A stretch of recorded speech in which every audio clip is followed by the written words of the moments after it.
Well, would you look at this? Supercell is back with another test round of Moco, where Supercell creators like myself had a chance to dive into the game and see some of the changes that are actually coming. And as you can see from the gameplay, things are looking pretty good, and they've really progressed since the last test version. Today, I want to take you through my experience playing the game. And I want to remind you guys, if you want to support the channel beyond subscribing, you could use code ECHO inside of any Supercell game that directly supports me as a content creator, and I appreciate it. So first of all, let's start here in our house, our lobby. This is essentially the area where everything goes down. So first of all, you have your merch. Merch is where you could purchase things with in-game currencies to, well, to get different stuff. As you can see, you have different cosmetic type gear that you can use to really customize your look inside of the game, which I have to say looks really cool, and you'll see some of the loadouts that I have in a minute. Now, you may also be saying, Echo, dude, this isn't really Supercellified. It doesn't look like a Clash game.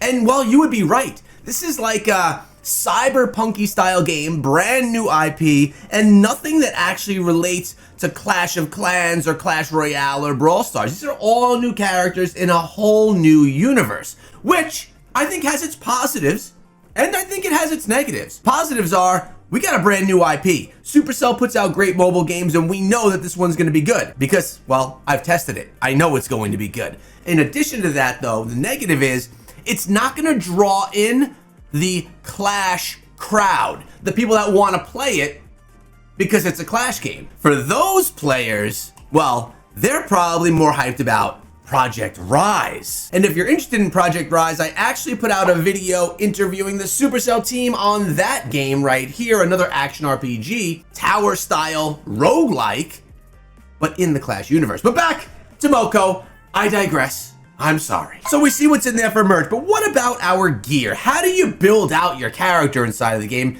And this is pretty unique and cool. As you can see, we have multiple different gear kits. I say we because I sometimes play this with my son and he gears them up, and it's kind of fun. But we got our gear wardrobe where you have different weapons, different gear, even pets that you can get. You have gear kit 2, all these different looks with the different weapons as well, which all have different and unique abilities. You will see that in the gameplay that I'm sharing with you throughout this video. I do 2 of my different loadouts, one with a melee attack and one with a more range attack, so you can see the different variations of combat inside of the game. And then I had to go with my sporty loadout right here, you know, the baseball player. It's postseason in baseball. We had to get one that kind of looked like this. And then we have, you know, the merch and all that stuff as well. You have little different emotes that you could use, which are really cool. I love emotes and how they're used inside of all Supercell games. You have all it's just cool. It's just cool, and it looks premium. We also have different abilities that we can use. So we have a heal, we have rockets that go and basically homing rockets and do damage, and then we have a speaker that just does a big boom of damage,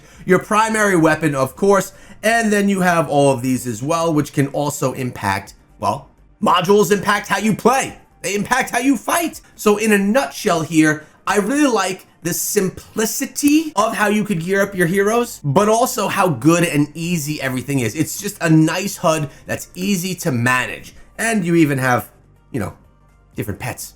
We got the turbo chicken. And then of course there is the portal. Inside of here it takes you to the different stages that you can encounter. Stages get more difficult as you go, so you could choose what you want. And inside of the different stages there are tasks for you to do. As you can see, we have to kill 8 slashers, or 2 shrine dancers, or hunt 250 monsters. There's also projects and Moco crates that you can find within there, and it shows your gear power and the recommended power that you need to go into that stage. As you progress down the line, they become more difficult and the power needed becomes higher. So you could challenge yourself to take down 4 chargers even though our gear power is a little bit lower than it should be, which is a challenge that I will always welcome inside of these kinds of games. This stuff is fun, it's challenging, and it makes you want to progress your gear, because if you could progress your gear up, then you could continue going through the game, which is fun. You also have chaos rifts. You have the Moco Dojo, which is basic training, and Hunter versus Hunter. So I love that there are a bunch of different game modes that we can interact with now, and it's not just going through the open world, which the combat in that open world seems a lot better than it even was in the past. Let's look at it. So as I share with you a little bit of gameplay in the background, you'll notice that it is very, very clean. It actually gives me the feel of a top-down action RPG style Borderlands game. The artwork here is a mixture of like a cartoony colored in artwork and a Borderlands style feel.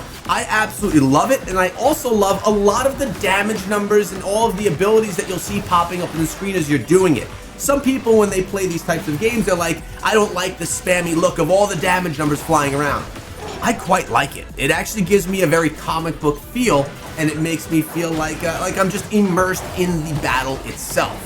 You'll also notice that you're not alone in these battles. There are other players and characters that are fighting alongside of you, and it's an open world style thing where you guys could all fight together and you can take down some of these big bosses, because sometimes, especially if your armor isn't where it needs to be, it can be a little bit difficult to take them down yourself. So you got easy customization, you got cool merch you could pick up, great progression that's really easy to manage, and the gameplay is just straight up fun. The bosses are unique and exciting, and oftentimes they can even be challenging, which again, I welcome. We don't want an action RPG that's just an easy thing to walk through that you can go through with no issue whatsoever. You want to have a challenge along the way. That's what the genre is all about. Now, you also get a bunch of daily jobs that you can do. When you get these daily jobs done, you get rewarded for them. You get progress that allows you to upgrade your character and your gear more and to unlock more gear. You also can create lobbies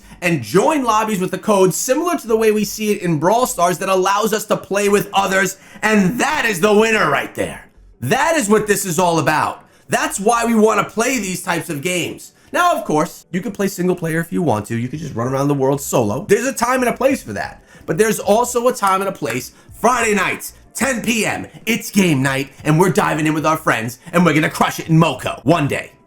Because the game's not out yet.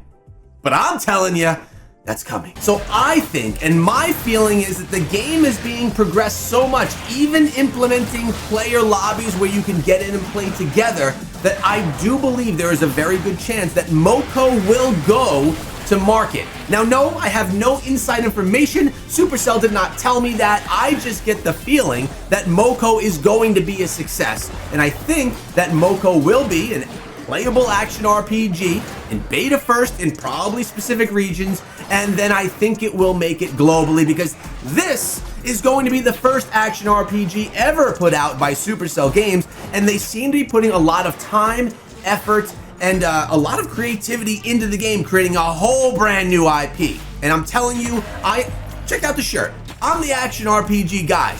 I have a channel just for action RPGs. It's called Zecco Gaming Diablo. And I know everything about this genre. And this one is good. It's definitely more casual than a Diablo, leaning more into a Torchlight style gameplay, but it is definitely its own beast. When I play Moco, I don't feel like I'm playing a game that I already know. They're definitely making something different. So I want to urge you guys to use code ECHO inside of any Supercell game and subscribe to the channel, because Moco is something that I will be keeping you up to date with, along with Project Rise.